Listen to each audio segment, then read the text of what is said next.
Good afternoon. My name's Wendy Randall. I'm one of the consultant midwives at the John Radcliffe Hospital, and I am here today because today is about our new induction labour pathway that we are using. So it's all very exciting, and hope that you may have some questions that I can answer. I'm trying to find the best view that I can see you and hold on to the iPad at the same time. So traditionally, we have had women come in for induction, and we've used either prostaglandin gel into the vagina to help soften and shorten the cervix. And the other thing that we do is, if that's not required, is we break women's waters. Oh, Carla, you can hear me now. That's great. But we've had a change in the system, and this is in response to new evidence that has come out about that actually using a catheter to mechanically help the cervix to shorten and soften is very positive and doesn't carry the risk that hormones do when inducing a labour. So it's a new process. It also means that we're lucky enough that that there are a proportion of women who have that catheter that can go home as outpatients. And the reason we've rushed this through, it was going to happen in June, July, we've brought it forward, is so that there will be less time that you will be separated from your partner. So if I explain the outpatient side of things, if your labour is being induced because your pregnancy is what we call prolonged, it's gone to 42 weeks, and you're otherwise normal, what we will be doing is calling you to invite you in the day before you're due to be induced. So for those women that were due to be induced tomorrow, we invite them in, we would invite them in today, and we would start the induction process. We'd put the catheter in, we'd make sure mum and baby are okay, and for the majority of women, we'll then send them home. So you'd be expecting to be in hospital for maybe an hour, hour and a half, so your partner or whoever's giving you a lift to the hospital can wait and take you home. And if that's not the case, then we will, if you aren't able to go home, we'll transfer you to our ward. But if you are able to go home, you'll go home and you'll come back at a set time the following day, so that we can then progress with your induction of labour. And again, that's hoping that your birth partner won't be separated from you for too long. So it's a different process. It means coming to the hospital on 2 days, but just for short periods. And the next day we'd be looking at you having your baby. For women who are not suitable, if their pregnancy is a bit more at risk, if you've had a caesarean section before, or you have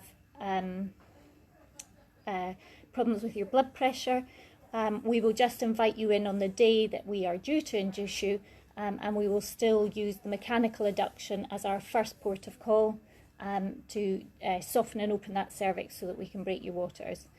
And you will be in, obviously, due to the COVID restrictions, you'll be in without your birth partner until you go to the delivery suite for the next phase of your induction.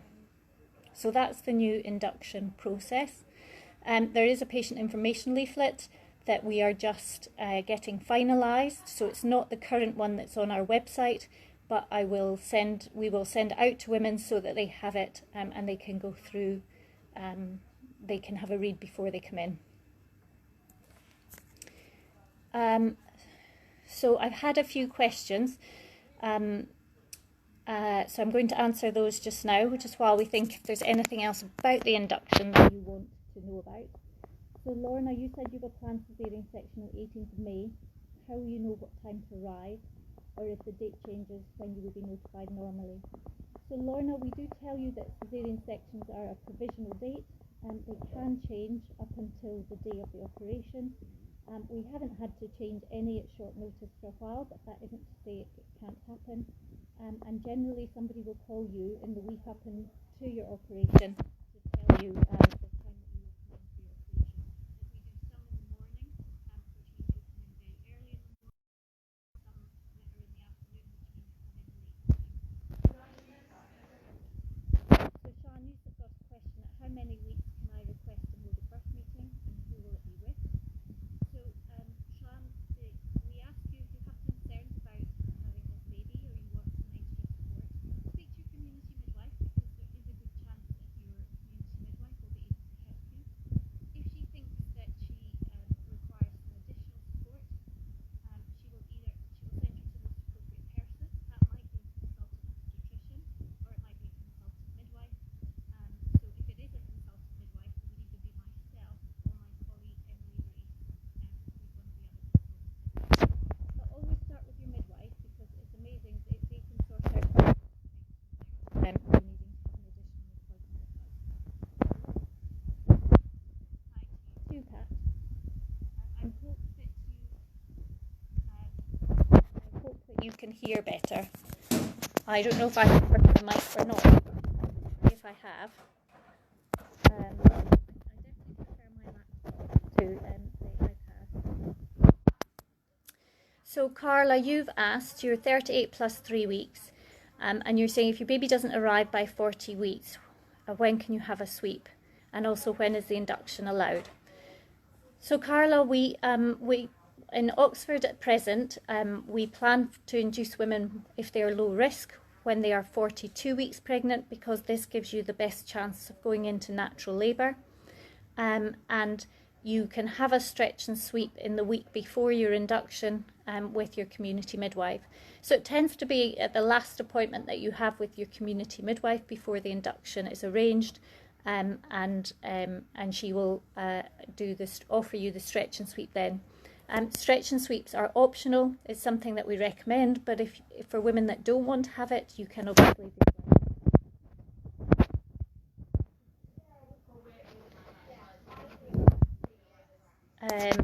So everyone thinks I'm over my mic.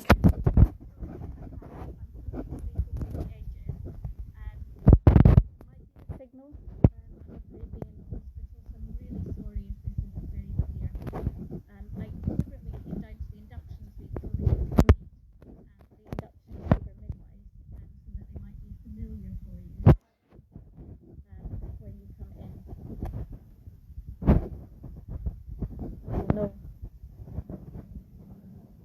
So it's better. Okay. So I think I'm clearly balancing my fingers in the right place now. So Laura, you've asked, can you ask if you need to remove your gel nails for labour? You don't have to remove them for labour. It would be ideal if you didn't have gel nails on one of your fingers. Because if we need to use a pulse oximeter to measure your oxygen levels, it won't go through the gel nails. So if it's possible to have one removed, then that would be great. Might think that looks odd, so you might need to have them all removed. That's up to you. Shannon, you're 27 weeks today, and you've asked when do you recommend packing your hospital bag. Shannon, people pack their hospital bags at various points. And if you're super organised, you might want to do it anytime soon. If you're like me, I probably packed it the day I went into labour with my girls. But there is a set time that you must pack your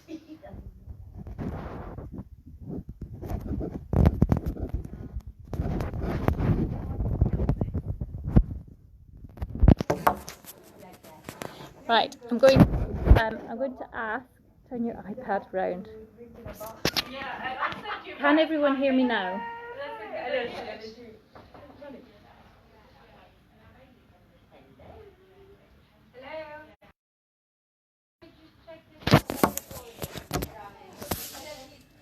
It's your index finger or your right hand that's covering the mic on and off. Okay. Right, where can I put this so that I don't handle it? And this might be better. And then I'm not going to do it. Right. Yes? So I'm going to have to tell you everything that I've just told you all over again. So terribly sorry. I've got to love technology. I can't let go of the device or it'll fall over, I'm afraid. So somebody asked me about caesarean section.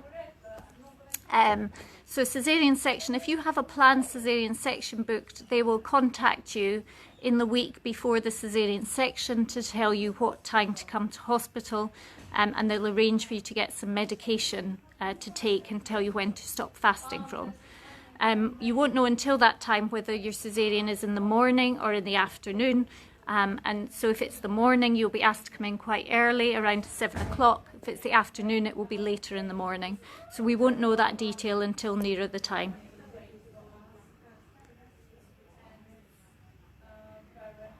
So, Kelsey, you missed the first couple of minutes.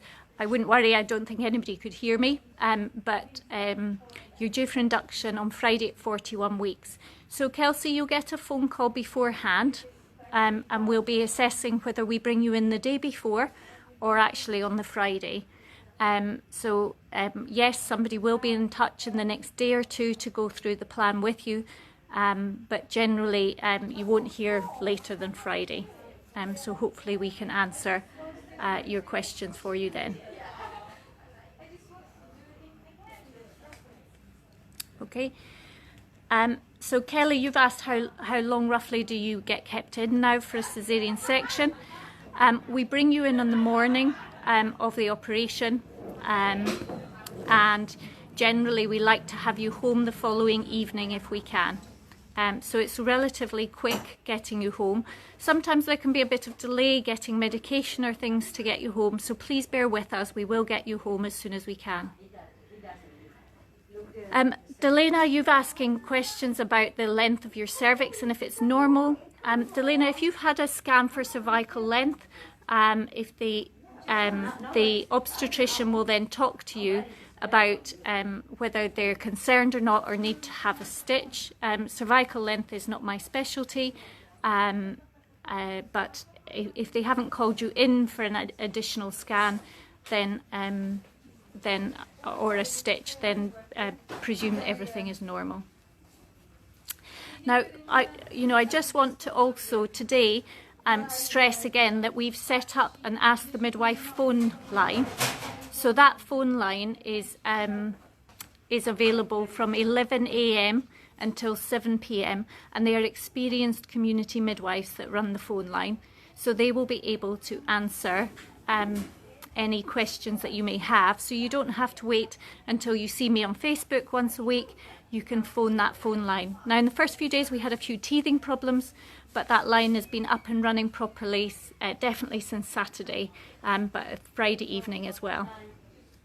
So if in doubt, please do call that number if you want to ask these general questions that you've been asking me on Facebook. So Sian, you're 36 and 2 weeks. You've had your scan and you're going to see your midwife tomorrow due to a change of treatment. Do you know what that means? So Sian, bear with me. And you're asking if there's any other appointments.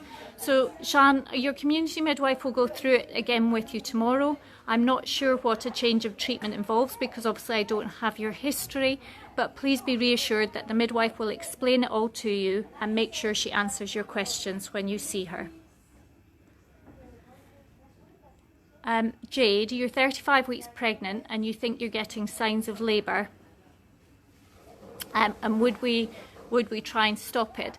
Jade, if you think that you're going into labour, it's really important that we see you because you're less than 37 weeks pregnant. So please could I encourage you to phone the maternity assessment unit and they will triage you and tell you what's best to do. We don't want you sitting waiting at home if you think that you're going into labour, so please do call them. It's really important that I know people are apprehensive about COVID and coming to hospital, but it's so important that we know what's happening and we can advise you the best things to do.